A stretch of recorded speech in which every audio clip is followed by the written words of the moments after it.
அனைவருக்கும் வணக்கம். நாம் இந்தியன் எக்கனாமியில் பிளானிங் இன் இந்தியா அப்படிங்கிற நம்ம சாப்டர் பார்த்துட்டு இருக்கோம். இந்த கிளாஸ் இல்லாமல் பிளானிங் ப்ரொபோசல்ஸ்னால் என்ன அப்படிங்கிறத பற்றி தான் பார்க்க போகிறோம்.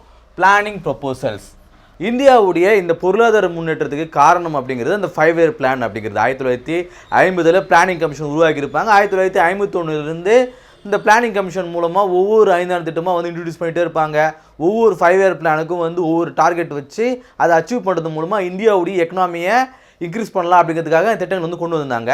சரி, இந்த பிளானிங் கமிஷன் அதாவது அந்த 5 இயர் பிளான் வரதுக்கு முன்னாடி எல்லாரும் தங்களுடைய பிளானிங் ப்ரொபோசல் சொல்லியிருப்பாங்க இல்லையா, இந்தியாவை என்னுடைய பொருளாதாரத்தை முன்னேற்றத்துக்கு இந்த மாதிரி திட்டங்களை நம்ம பயன்படுத்தலாம், இந்த மாதிரி திட்டத்தை பயன்படுத்தலாம் அப்படின்னு நாட்டில் இருக்கக்கூடிய ஒவ்வொருத்தரும் தங்களுடைய கருத்துக்களை சொல்லுவாங்க இல்லையா. அப்படி சொல்லப்பட்ட கருத்துக்கள் என்னென்ன அப்படிங்கிறத தான் நம்ம இந்த கிளாஸில் பார்க்க போகிறோம். அதாவது 1947 தான் இந்தியாவுக்கு சுதந்திரம் கிடைச்சிது. ஆனாலும் 1919 இந்தியன் கவர்மெண்ட் ஃபார்மில் வந்த மாதிரி தான். ஏன்னா 1909 ஆகட்டும் 1919 ஆகட்டும் இது எல்லாமே கொஞ்சம் கொஞ்சமாக இந்தியன்ஸை எப்படி அந்த கவர்னன்ஸ்குள்ளே கொண்டு வரணும் அப்படிங்கிறதுக்காக நிறைய சட்டங்கள் கொண்டு வந்தாங்க. நம்ம இந்தியன் பாலிட்டி படிக்கும்போது 1919 வந்த இந்தியன் கவர்மெண்ட் ஆக்ட், 1909 வந்த இந்தியன் கவர்மெண்ட் ஆக்ட், 1935 ஒவ்வொரு கவர்மெண்ட் ஆக்ட் வரும்பொழுதும் கொஞ்சம் கொஞ்சமாக இந்தியன்ஸில் அந்த கவர்னன்ஸ்குள்ளே கொண்டு வருவாங்க இல்லையா.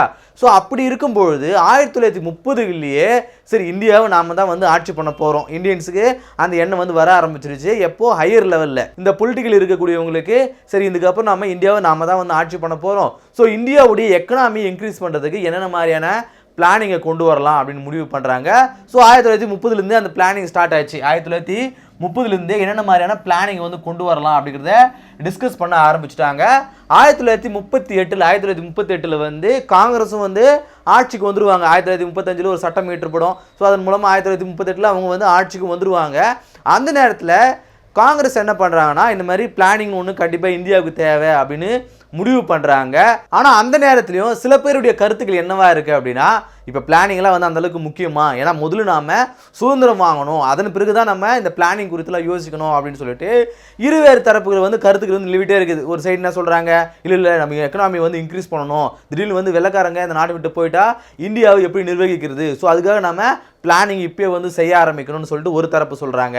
இன்னொரு தரப்பு என்ன சொல்கிறாங்க, அந்த பிளானிங்லாம் அப்புறம் பார்த்துக்கலாம், முதல்ல வெள்ளைக்காரனை இந்த நாட்டை விட்டு வெளியேற்றணும், அதுக்கு என்ன முடிவு பண்ணுமோ அதை ஸ்டெப் எடுங்கன்னு சொல்லிட்டு இப்படி இருவேறு கருத்துக்கள் இருப்பது மூலமாக இந்த பிளானிங்க்கு ஒரு ஸ்டடியான ஒரு மைண்ட் செட்டுக்கு கவர்மெண்ட்டால் வர முடியல. ஸோ அந்த டைமில் அந்த 1930 1950 வரைக்கும் பிளானிங் கமிஷன் மூலமாக 5 இயர் பிளான் கொண்டு வர வரைக்கும் இடையில என்னென்ன மாதிரியான பிளானிங் ப்ரொபோசல்ஸ்லாம் வந்துச்சு அப்படிங்கிறதா நம்ம 1 by 1 பார்க்க போகிறோம். ஸோ 1938 நேஷனல் காங்கிரஸ் பிளானிங் செய்யலாம்னு முடிவு பண்ணுறாங்க. ஸோ அதிலிருந்து என்னென்ன பிளான்ஸ்லாம் வருது. ஸோ 1934 விஸ்வேஸ்வராயா பிளான் அப்படிங்கிற ஒரு பிளானை கொண்டு வராங்க. இந்த பிளான் யாரோடது அப்படின்னா, இவர் தான் விஸ்வேஸ்வராயோட பிளான் தான். அவர் யாருன்னா எக்ஸ் திவான் ஆஃப் மைசூர் ஸ்டேட்டுடைய ஒரு எக்ஸ் திவான் தான் விஸ்வேஸ்வராயா. அவர் ஒரு சில பிளானை கொண்டு வராரு. அது விஸ்வேஸ்வராயா பிளான். அதன் பிறகு FICCI அப்படிங்கிற ஒரு ப்ரொபோசல் கொண்டு வராங்க 1934. அதாவது federation of Indian chamber of commerce and industry அப்படிங்கிற ஒரு இயக்கம் அமைப்பு அது. ஸோ அந்த அமைப்பு சில ப்ரொபோசல்ஸ் கொண்டு வராங்க. அது 1934 அவங்க சில சஜஷன் கொடுக்குறாங்க. அது பிறகு காங்கிரஸ் நேஷனல் பிளானிங் கமிட்டி அப்படிங்கிற ஒரு கமிட்டி மூலமாக காங்கிரஸ் பிளான் அப்படிங்கிற ஒரு பிளான் கொண்டு வராங்க 1938. ஸோ இது எதுவுமே எக்ஸிக்யூட் பண்ணல.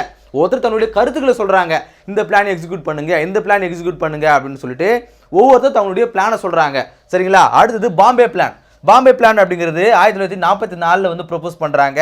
இந்த பிளானை யார் கொண்டு வராங்க அப்படின்னா 8 இந்தியன் கேபிட்டலிஸ்ட்னா யார், பெரிய நிறுவனங்களை கொண்ட முதலாளிகள். இவங்க இந்த நிறுவனங்களை சேர்ந்தவங்களாம் சேர்ந்து ஒரு 8 பெரும் முதலாளிகள் இவங்களாம் சேர்ந்து பாம்பே பிளான் அப்படிங்கிற ஒரு பிளானை கொண்டு வராங்க. ஸோ இந்த மாதிரி நீங்கள் இந்தியாவை பிளான் பண்ணிங்கன்னா ஒரு ஸ்டடியான கோத் இருக்கும்னு சொல்லிட்டு அவங்க ஒன்று சொல்கிறாங்க. அது பிறகு காந்தியன் பிளான் அப்படிங்கிற ஒரு பிளானை கொண்டு வராங்க. யார் கொண்டு வரது, ஸ்ரீமன் நாராயணன் அகர்வால் அப்படிங்கிற ஒருத்தர் காந்தியன் பிளான் ஒரு பிளானை 1944 கொண்டு வராரு. அது பிறகு 1945 பீப்புள்ஸ் பிளான் அப்படிங்கிற ஒரு பிளானை MN ராய் கொண்டு வராரு. அது பிறகு 1950 சர்வோதயா பிளான் அப்படிங்கிற ஒரு பிளானை ஜெயபிரகாஷ் நாராயண் கொண்டு வராரு. ஸோ இதெல்லாம் ப்ரொபோசல்ஸ் மட்டும்தான், இது எதையுமே எக்ஸிக்யூட் பண்ணல. எல்லாம் ப்ரொபோசல்ஸ் தான். ஒவ்வொன்றா கவர்மெண்ட் சொல்கிறாங்க இந்த மாதிரி பிளானை கொண்டு வாங்க, இந்த மாதிரி பிளானை கொண்டு வாங்க அப்படின்னு நிறைய ப்ரொபோசல்ஸ் வருது. இது எல்லாத்தையும் தாண்டி 1950 பிளானிங் கமிஷன் அப்படிங்கிற ஒரு கமிஷனை கொண்டு வராங்க இந்தியன் கவர்மெண்ட். அதன் மூலமாக 1951 5 இயர் பிளானை எக்ஸிக்யூட் பண்ணுறாங்க.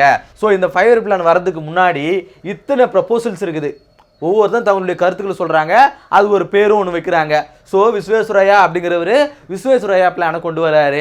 அது பிறகு காந்தியன் பிளான் அப்படிங்கிற ஒரு பிளானை ஸ்ரீமன் நாராயண் அகர்வால் கொண்டு வராரு. இப்படி நிறைய பிளான்ஸ் கொண்டு வந்தாலும், ப்ரொபோசல்ஸ் கொண்டு வந்தாலும் கவர்மெண்ட் ஃபைனலாக என்ன பண்ணுறாங்க, பிளானிங் கமிஷன் ஒரு பிளானிங் கமிஷனை ஸ்டார்ட் பண்ணி அதன் மூலமாக 5 இயர் பிளானை கொண்டு வராங்க.